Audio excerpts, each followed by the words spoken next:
슬픔, 분노, 미움, 절망과 같은 부정적 감정들은 지우고 좋은 감정만을 느끼려고 하는 것. 그건 밝은 색의 물감만을 팔레트에 채우고서 그림을 그리고자 하는 것과 같다고 합니다. 멋진 그림을 그리기 위해서는 어두운 색을 포함한 다양한 물감이 필요하겠죠. 긍정적 감정이든 부정적 감정이든 모두 그대로 받아들이는 삶이 주는 선물을 받아보시길 바랍니다. 삶을 변화시키는 채널 Change My Life입니다. 오늘은 김설아님의 책 하루의 사랑 작업에 나오는 메시지 중 하나를 전해드리려고 합니다. 출판사는 정신세계사네요. 그럼 시작해 보겠습니다. 지금 기분이 어때? 라고 스스로에게 물어보며 그 느낌 그대로 함께 있어주는 일은 단순한 겁니다. 저는 이렇게 어린아이를 대하듯이 자주 스스로에게 물어보고 아무 예상도 하지 않은 채 답을 기다리죠. 그리고 마음이 들려주는 대답과 함께 지금에 머뭅니다. 아무것도 아닌 것처럼 보이는 이 일은 저에게 이상한 행복감을 주었습니다. 이제야 정말 사는 것 같다는 느낌이 들었죠. 문득 죽고 싶다는 느낌이 들면 아무 문제 삼지 않고 그냥 죽고 싶은 느낌과 같이 있었습니다. 다른 걸 느껴야 한다는 강요 없이 내가 있어야 할 유일한 곳이 그곳인 듯 그 느낌을 맛보았죠. 너무 살고 싶어서 죽고 싶어. 마음은 헛소리 같은 얘기를 했지만 저는 이 마음을 바꾸려 하지 않고 거기에 그냥 있었습니다. 그러다 보면 어떤 마음과도 함께 있을 수 있었습니다. 사람들이 너무 혐오스러워. 진절머리 나기 싫어. 나 좀 좋아해 주세요. 나 좀 사랑해 주세요. 정반대의 마음들이 뒤죽박죽으로 섞여도 그냥 그 흐름 속에 같이 있으면서 그 무엇도 잘못된 거라고 하지 않았습니다. 내가 악마라면 악마로 살겠다. 누구든지 여기에 살아라 하며 어떤 마음에도 절대적으로 공감하며 지냈습니다.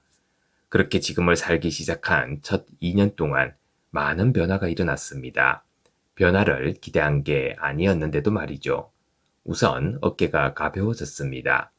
자신에게 지금 이대로에 머무는 것 말고는 어떤 짐도 부여하지 않았으니까요. 이전에는 어떤 행위를 통해 그 문제를 해결하려는 것이 목표였기에 머릿속이 분주하고 항상 책임감에 짓눌렸습니다. 아침에 눈을 뜨면 정신을 차리기도 전에 그날 해결해야 할 문제가 내 옆에 와서 앉아 있었죠. 매일 문제를 받는 기분으로 일어나 하루 종일 그 문제를 푸는 데 열중하는 삶은 별일이 없어도 항상 불안했습니다. 어떨 땐 정말 아무 문제가 없는 것 같은데도, 그래서 좀 푹 쉬어도 될 것 같은데도 가만히 앉아 있으면 불안감이 엄습해 왔죠. 누군가 보이지 않는 목줄을 내게 걸어두고 좀 쉬려고 하면 탁탁 잡아당기는 느낌이었습니다. 그렇게 뭔가를 해결해야 할 것 같은 불안이 찾아오면 그게 어떤 느낌인지, 나를 가장 불안하게 하는 생각이 뭔지 가만히 느껴주었습니다. 그러다 보니 나의 괴로움은 문제 상황에서 오는 것이 아니라는 걸 분명히 알게 되었죠. 괴로움은 항상 그 상황에서 일어나는 나 자신의 반응을 스스로 감당하지 못해서 오는 것이었습니다. 저는 더 이상 상황과 싸우는 선택을 하지 않았죠. 그 상황과 싸우려는 상황을 바꾸려는 제 반응을 있는 그대로 받아들이고 감정적인 반응들을 스스로 책임지기 시작하였습니다. 상황을 바꾸어서 내 감정에서 벗어나려는 노력도 일절하지 않았습니다. 그렇게 하다 보니 감정을 빼고 객관적인 상황을 바라볼 수 있게 되었죠. 상대가 나를 무시할 때 나도 상대를 무시해야겠다는 식의 무의식적 반응을 하지 않으니 상황을 바라보는 게 훨씬 쉬워졌습니다. 실제로 별로 해결해야 할 것이 없이 물 흐르듯 일이 풀리는 경우가 많았고, 반드시 선택을 해야 하는 경우에는 감정이 아닌 내면의 끌림에 따라 결정하였습니다. 그건 그렇게 어렵지 않았죠. 자신이 상황을 전부 통제하고 싶을 때 선택이 어려운 거니까요. 저는 상황을, 미래를 내 뜻대로 조종하고 싶은 마음이 없었습니다. 어떤 미래에 도착하든 그곳에서 솔직한 내 마음을 받아들이며 그 순간을 살면 된다는 마음이라서 이전만큼 머리를 굴려야 할 일도 없어졌죠. 대신 내면의 안내에 따라 결정하는 법을 배워나갔습니다. 즉각적으로 감정적인 반응을 하지 않게 되니 내면이 고요해지며 어떤 선택을 하고 싶은지에 대한 내적 의도가 명확해졌죠. 여러 선택지들을 가만히 마음으로 느껴보면 어떤 걸 선택해야 할지도 선명해졌습니다. 그러면서 내면에서 항상 나를 안내해주는 지혜와 영감이 있다는 걸 알게 되었죠. 논리와 이성으로는 이해할 수 없는 이끌림이 항상 가야 할 길을 명확하게 알려주었습니다. 풀잎에 이슬방울이 똑똑 떨어지듯 작은 목소리로 알려주는 영감이라는 게 점점 잘 느껴졌죠. 그 느낌을 따라가면 문제라 여겼던 것들이 신기한 방식으로 해소되곤 하였습니다. 하지만 제게 가장 중요한 변화는 이런 현실의 변화가 아니었죠. 그것은 본 상품에 따라온 사은품 같은 것이었습니다. 나에 대한 나의 태도가 달라진 것, 이것이 가장 큰 변화였죠. 항상 공기 속에 배어있던 수치심과 못났다는 느낌이 서서히 옅어졌습니다. 스스로 창피하다고 여겼던 내 모습이 사실은 내 안에서 가장 빛나고 예쁜 마음인 걸 알았기 때문이죠. 수치심을 따라 들어가 보면 매번 사랑스러운 아이의 마음이 있었습니다. 친구에게 은근히 따돌림을 당한 경험을 직면했을 때 스스로 가장 수치스러워한 것이 이렇게 버림받고도 여전히 그 친구랑 놀고 싶어하는 나였고, 남편에게 무시당한 마음을 직면했을 때 가장 창피했던 마음은 그렇게 무시를 당하고도 그런 상대를 인정하고 있는, 그래서 인정받고 싶어하는 내 마음이었습니다. 모든 경우가 다 그러하였죠. 가장 꼴보기 싫어했던 모습은 매번 버림받고도 여전히 사랑받고 사랑을 주길 원하는 나였습니다. 그걸 보는 게 죽기보다 싫었지만, 그래서 다시 저항의 풀코스를 돌며 분노하고 불안해하고 잘못을 찾으며 맴돌았지만, 결국은 버림받은 아픔으로 돌아와 그럼에도 불구하고 사랑하길 원하는 나를 만나야 했던 겁니다. 흔히 말하는 자존심 없는 사람이 내 안에 있었고, 저는 그 자존심 없는 나를 좋아하게 되었습니다. 버림받더라도 사랑하고 싶은 마음은 아픈 것이지만 꽤 근사한 것이었죠. 이러저러한 이유로 버림받을 수밖에 없는 나라는 이미지가 사라지고, 버림받았음에도 불구하고 사랑하길 원하는 나라는 새로운 정체성을 보게 된 것이 깊었습니다. 또 다른 변화는 감정에 대한 분별이 점차 사라지면서 자기 혐오가 사라진 겁니다. 저는 착한 아이 컴플렉스가 있어서 자연스럽게 드는 감정들을 잘 수용하지 못하였죠. 물론 제가 그런 사람인지조차 인식하지 못하였습니다.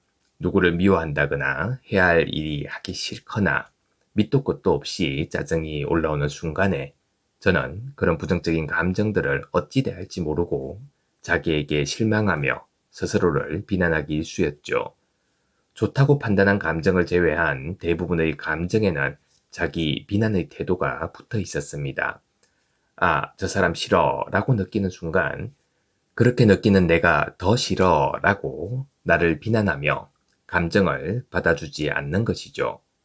아, 너무 힘들고 다 하기 싫다 라고 느끼는 순간 넌 맨날 힘들고 싫다고만 해 라고 무의식적인 비난이 따라왔습니다.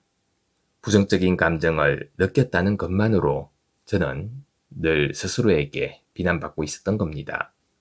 자연스럽게 올라온 감정을 억지로 고치거나 없애려 하면서 그 감정들을 더욱 강화해 무의식에 정체시키고 있었다는 걸 모르고 산 것이죠.